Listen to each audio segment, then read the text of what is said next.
Assalamualaikum warahmatullahi wabarakatuh. Kami dari kelompok 2 akan mempresentasikan mengenai tauladan etika Jawa yang masih hidup di masyarakat, yang beranggotakan Devi Laita Putri, NIM 005, Ayu Sriwardani, NIM 007, Inayatul Ummah, NIM 020, Ika Maulidia, NIM 022, Ahyi Inayah, NIM 025, Riza Sulistiani, NIM 032. Kami akan membahas mengenai yang pertama, definisi keteladanan dan etika budaya Jawa, yang kedua, konsep dasar etika budaya Jawa, yang ketiga, ciri-ciri etika budaya Jawa, dan yang keempat adalah contoh keteladanan etika budaya Jawa. Definisi keteladanan. Kata keteladanan berasal dari kata teladan, yang berarti perbuatan yang dapat ditiru atau dicontoh. Keteladanan adalah tugas yang melekat pada setiap orang tua secara alamiah karena kematangan dan kedewasaannya. Hasbullah mengemukakan bahwa tingkah laku, cara berbuat, dan cara berbicara akan ditiru oleh anak. Melalui teladan ini, lahirlah gejala positif, yakni penyamaan dengan orang yang ditiru. Dengan demikian, keteladanan merupakan alat pendidikan yang utama dan terpenting, sebab proses transfernya terkait erat dengan pergaulan antar orang tua dan anak, serta pergaulan tersebut berlangsung secara wajar dan akrab. Selanjutnya adalah etika budaya Jawa. Secara etimologi, etika berasal dari bahasa Yunani yang terdiri dari dua kata, yaitu ethos dan etikos. Ethos berarti sifat, watak kebiasaan, dan tempat yang biasa. Sedangkan etikos berarti susila, keadaban, kelakuan, dan perilaku yang baik. Sedangkan dalam bahasa Arab, etika dikenal dengan istilah akhlak yang artinya adalah budi pekerti. Untuk budaya Jawa sendiri, yaitu orang-orang yang dalam kehidupan kesehariannya menggunakan bahasa Jawa dengan bermacam-macam dialek sesuai dengan daerahnya tertentu. Jadi dapat disimpulkan bahwa etika budaya Jawa yaitu keseluruhan norma-norma yang berlaku di masyarakat Jawa di Indonesia. Ketiga yaitu konsep dasar etika budaya Jawa. Dalam kehidupan masyarakat Jawa, terdapat etika yang dikenal sebagai etika keselarasan sosial yang terdiri dari dua prinsip, yaitu prinsip kerukunan dan prinsip hormat. Kerukunan bertujuan untuk mempertahankan masyarakat agar selalu dalam keadaan harmonis. Rukun berarti berada dalam keadaan selaras, tenang, tentram, tanpa perselisihan dan pertentangan. Prinsip ini menuntut untuk mencegah segala cara kelakuan yang bisa mengganggu keselarasan dan ketenangan di dalam masyarakat. Untuk itu, individu dituntut untuk menomorduakan kepentingan pribadi demi kesepakatan bersama. Prinsip rukun mengharuskan setiap individu untuk senantiasa bersabar, sing salah seleh, lan nrimo ing pandu. Prinsip hormat mengatakan bahwa setiap orang dalam cara berbicara dan membawa diri harus menunjukkan sikap hormat kepada orang lain sesuai dengan kedudukannya agar tercipta keteraturan dalam masyarakat. Masyarakat akan teratur jika orang yang mengenal tempat dan tugasnya. Dengan demikian, ikut menjaga agar seluruh masyarakat merupakan satu kesatuan yang sama. Kesatuan ini hendaknya diakui oleh semua orang dengan tuntutan tata krama sosial. Selain prinsip rukun dan prinsip hormat, ada aspek menyangkut naluri lain manusia yang mendapat imbas dari etika keselarasan sosial, yaitu etika seksual Jawa. Etika Jawa mengatur bahwa hubungan sosial hanya diizinkan dalam rangka perkawinan. Dalam hubungan seksual ada 3 unsur yang dapat diperhatikan. Yang pertama yaitu tidak ada anggapan bahwa hubungan seksual harus dipandang sebagai sesuatu yang problematis secara moral. Yang kedua, masyarakat Jawa tidak mempunyai harapan-harapan berlebihan di bidang seksual. Ketiga, kejelekan hubungan seks di luar perkawinan terletak dalam penyelewangan dalam norma masyarakat. Jadi, mengenai hubungan seksual, masyarakat Jawa tidak berkepentingan pada prinsip-prinsip moral mutlak, melainkan agar ketenangan dan keselarasan tetap terjaga.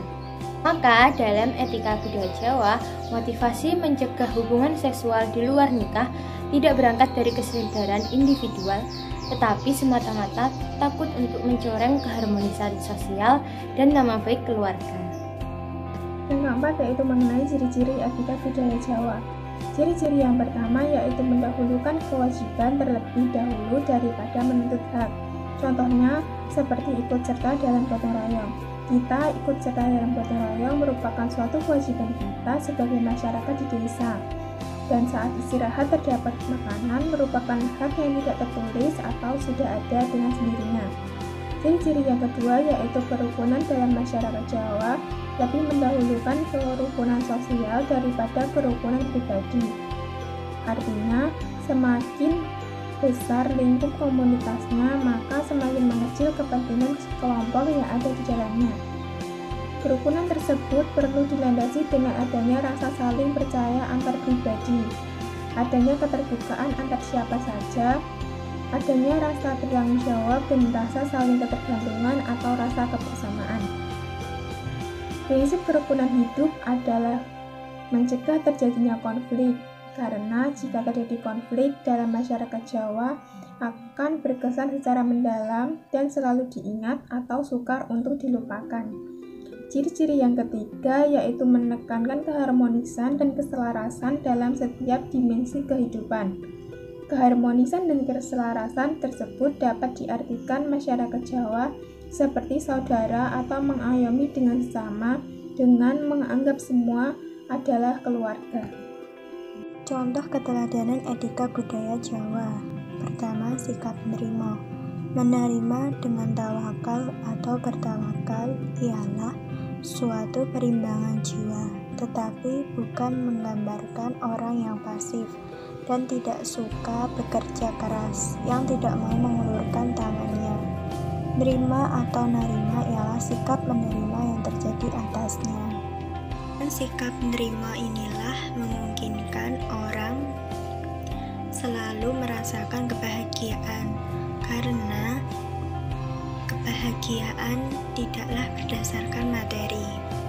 Sikap menerima segala sesuatu yang diberikan oleh Tuhan dengan ikhlas dan bersyukur sebenarnya sudah dapat membuat orang untuk merasakan apa itu yang disebut dengan kebahagiaan. Contoh keteladanan etika Jawa yang kedua adalah sikap sumarah, yaitu sikap pasrah pada nasib atau takdir yang telah ditentukan oleh Yang Maha Kuasa. Sikap seperti ini biasanya disebut juga dengan sikap fatalistik, yaitu sikap pasrah atau menyerah pada takdir. Bahwasanya di dalam kehidupan manusia sudah mempunyai garis nasib atau takdir sendiri-sendiri. Bagi orang Jawa, menentang nasib ataupun takdir hanya akan mengacaukan keseimbangan kosmos dan mengganggu bagi kesemuanya.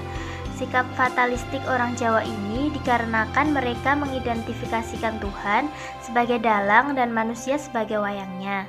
Oleh sebab itu, orang Jawa merasa bersalah apabila manusia berpikir bahwa mereka bisa memutuskan hal-hal bagi diri sendiri atau bertindak sesuka hati. Contoh dari keteladanan etika budaya Jawa yang ketiga adalah berpikir menggalih. Hal ini diamati dalam kehidupan orang Jawa dalam penggunaan kemampuan yang lebih mendalam daripada cipta, yaitu rasa atau rasa sejati. Dalam kebudayaan Jawa juga lebih banyak mengedepankan olah rasa. Hal ini ditandai dengan kemampuan orang Jawa dalam membedakan tingkatan-tingkatan dalam berbahasa, seperti ngoko, krama, kromo inggil, dan sebagainya. Dalam kehidupan yang sesungguhnya ada dua hal yang mengancam kehidupan manusia, yaitu nafsu dan pamrih. Nafsu adalah perasaan kasar yang menggagalkan kontrol diri manusia. Sedangkan pamrih atau egois adalah mengedepankan kepentingan individu daripada kepentingan bersama. Kebebasan dasar dalam pemahaman Jawa yang menandai watak yang luhur adalah kebebasan dari pamrih. Dengan demikian, rasa bagi orang Jawa merupakan olah batin dari pribadi sebagai kesatuan pribadi dengan masyarakat tercipta keselarasan kosmos. Terima kasih atas perhatiannya. Cukup sekian materi yang dapat kami sampaikan. Semoga ilmu yang kami sampaikan bisa bermanfaat bagi kita semua.